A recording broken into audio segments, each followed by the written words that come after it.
Hi everybody, I hope you're ready.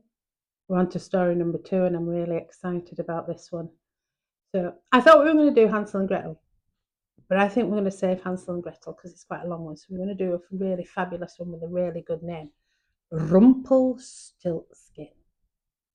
Now remember at the end of this, I'm going to be doing a shout out to somebody really special. So we'll have to see who that is today. But let's crack on with our lovely story. Here we go. Once there was a miller who was poor but who had a beautiful daughter. Now it happened that he had to go and speak to the king in order to make himself appear more important. He said to him, I have a daughter who can spin straw into gold. The king said to the miller, that is an art which pleases me well. If your daughter is as clever as you say, bring her tomorrow to my palace and I will try what she can do. When the girl was brought to the palace, the king took her into a room which was quite full of straw and gave her a spinning wheel and a reel. And he said, now set to work.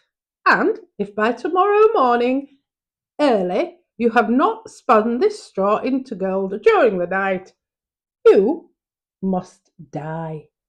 A bit harsh, I think, really. There you go. Thereupon he himself locked the door and left her alone in the room. So, think about it.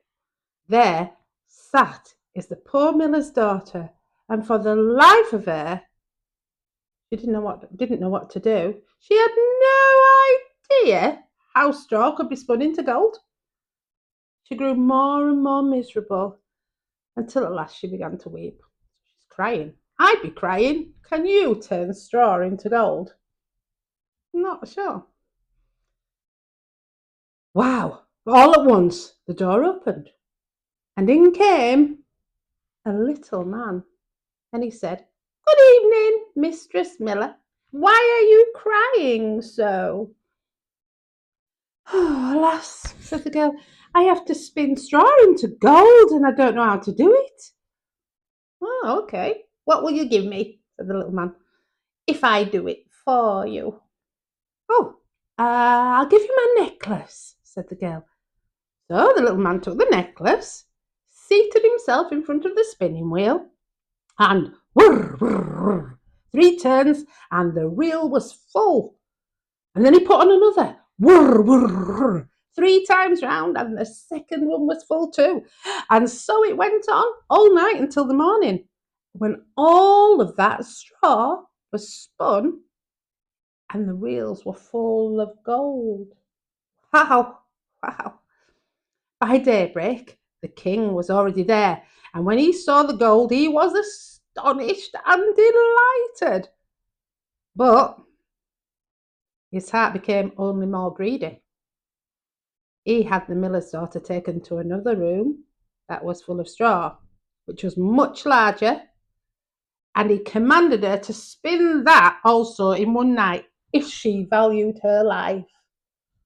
So he's still going to kill her if she doesn't do this one. The girl didn't know how to help herself, and she was crying when, guess what happened? The door opened and the little man appeared, and he said, what will you give me now if I spin this straw into gold for you? You can have the ring on my finger, she said. So the little man, he took that ring, and again he turned the wheel. And by the morning he had spun all of that straw into glittering gold. Wow, 2 rooms full of gold now. Now, the king rejoiced beyond measure at this sight, but he still had not got enough gold. And he said to the miller's daughter, Take her. You're going to go to a larger room that's full of straw, and now you must spin this too in the course of this night. But if you succeed, you will be my wife. And then he thought, even if she be a miller's daughter, I couldn't find a richer wife in all the world. Wow, I don't think she had a say about that. When the girl was alone, the little man came in for the third time and said, "What will you give me if I spin the straw for you this time also?" "I have nothing left I could give," said the girl. "Then promise me that if you become the queen, I can have your first child." There's a lot of this going on, isn't there? Giving people their first child. "Who knows whether that will even happen?" thought the miller's daughter, and not knowing how else to help herself in this strait, she promised the little man what he wanted, and for that, once more, he span the straw into gold. So let me get this right. She said that if you spin it all into gold, I might end up marrying the king and you can have my first child. Okay. So when the king came in the morning, he found it was all he had wished for. He took her and he married her, and the pretty miller's daughter became the queen. After a year, she had a beautiful child, and she never gave a thought to the little man. But suddenly, he came into her room and he said, "Now, give me what you promised me." The queen was horror struck and offered the little man all the riches of the kingdom if he would leave her the child. But the little man said, "No, something that is living is dearer to me than all the treasures in the world." Then the queen began to weep and cry, but the little man, he pitied her and he said, "Okay, okay, I will give you 3 days' time," he said. "And if by that time you can find out what my name is, then you can keep your child." Ooh. So the queen thought the whole night of names that she'd never ever heard. And she sent a messenger all over the country to inquire far and wide for any names that there might be. And when the little man came the next day, she began with Casper, Melchior, Balthazar, and said all the names she knew, one after another. But every one, the little man said, "No, that is not my name." Oops. On the second day, she had inquiries made in the neighbourhood as to the names of the people that were there, and she repeated these to the little man, and most uncommon and curious names came out. "Perhaps your name is Short Ribs, or Sheepshanks, or Lace Legs." But he always answered, "No, that is not my name."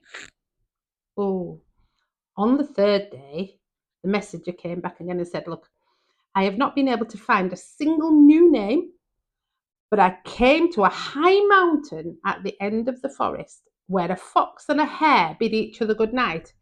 And there I saw a little house. And before the house a fire was burning. And round about the fire was a quite ridiculous little man. And he was jumping and he hopped on one leg. And he was shouting, 'Today I bake, tomorrow I brew. The next I'll have the queen's child. Ha! Glad am I that no one knew that Rumpelstiltskin I am styled.'" Now, you may think how glad the queen was when she heard the name. And when soon afterwards the little man came in and asked, "Now, Mistress Queen, what is my name?" At first she said, "Is your name Conrad?"